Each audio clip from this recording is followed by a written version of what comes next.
Monsieur Eric Lubangu, bienvenue dans cet entretien sur Kyondo Télévision. La session ordinaire de septembre qui était censée donner le budget au gouvernement ne l'a pas fait jusqu'au 15 décembre. Quelle est la lecture que vous faites de cette situation? Merci de la question et de l'opportunité que vous nous donnez pour cet entretien. La lecture qu'il faut faire sur base de la clôture de la session qui intervient déjà le 15 et le fait que le Parlement, que ce soit la Chambre basse tout comme la Chambre haute, n'ont pas donné au gouvernement la loi des finances pour l'exercice 2022, c'est une situation un tout petit peu complexe. Si on s'écartait un tout petit peu du terrain économique, sur le plan juridique d'abord, la plupart des cas, lorsque nous avions le retard dans le dépôt, le retard dans la promulgation de la loi des finances, la plupart des cas c'était l'erreur commise par le gouvernement. Et donc le gouvernement déposait à chaque fois les budgets en retard. Si vous prenez le cas du gouvernement Tshibala, le gouvernement Badibanga, il déposait les budgets en retard. Donc c'était la faute du gouvernement.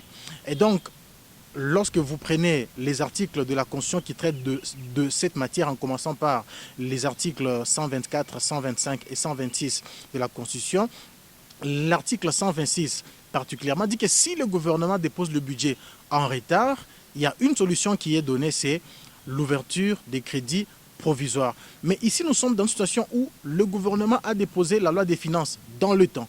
Depuis le 15 septembre, le Premier ministre Sama a déposé le budget. Mais plutôt, la loi a beaucoup plus traîné au niveau de l'Assemblée nationale. Ils ont beaucoup traîné à ce niveau avant de la renvoyer au niveau de la Chambre haute en retard. Voilà pourquoi le Sénat s'est plaint que la Chambre basse a traîné. Nous, à notre niveau, on n'a pas terminé.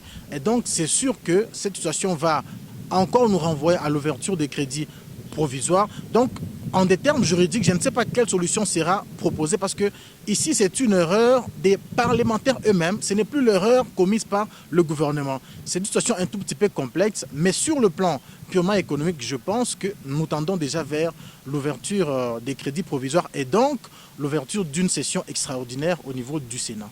Concrètement, ça pose quel problème dans la gestion des finances publiques? Dans la gestion des finances publiques, le problème ne se pose pas tellement parce que ce sont des situations que tous les pays du monde connaissent. Et donc sur le plan des finances publiques, ça ne pose pas tellement de problèmes parce que ce sont des situations qui sont prévues par le législateur accorder les crédits. Mais ça posera maintenant le problème lorsqu'il y aura demande d'ouverture d'une session extraordinaire. L'ouverture d'une session extraordinaire demande des moyens supplémentaires qui n'étaient pas prévus par l'exercice budgétaire 2021. Donc ici, nous sommes dans une situation où les institutions étatiques consomment déjà la plus grande part des finances publiques. Voilà, au lieu qu'ils travaillent dans le temps, ou encore, au lieu que la faute vienne des gouvernants, mais voilà, ce sont les parlementaires eux-mêmes qui sont à la base de cette situation. Donc, ils vont demander au gouvernement de leur donner des moyens supplémentaires pour travailler au-delà du temps qui leur a été prévu. Donc, sur le plan des finances publiques, sur le plan managérial, sur le plan économique, ça va poser le problème parce qu'ils vont beaucoup consommer. Les honoraires seront payés, leur transport doit être payé, même le bureau sera également pris en charge par le budget de l'État. Dans l'hypothèse où le Parlement allait en vacances sans avoir voté le budget, qu'est-ce qui va advenir l'année prochaine? Le Parlement ne peut pas aller en vacances sans pour autant donner au gouvernement le budget. Si cette situation arrivait, et donc nous avons déjà une situation qui a été prévue, c'est l'ouverture des crédits provisoires qui va permettre au gouvernement de pouvoir obtenir d'abord les moyens dont il aura besoin. Les crédits provisoires, la plupart des cas, ça ne dépasse jamais 40 jours.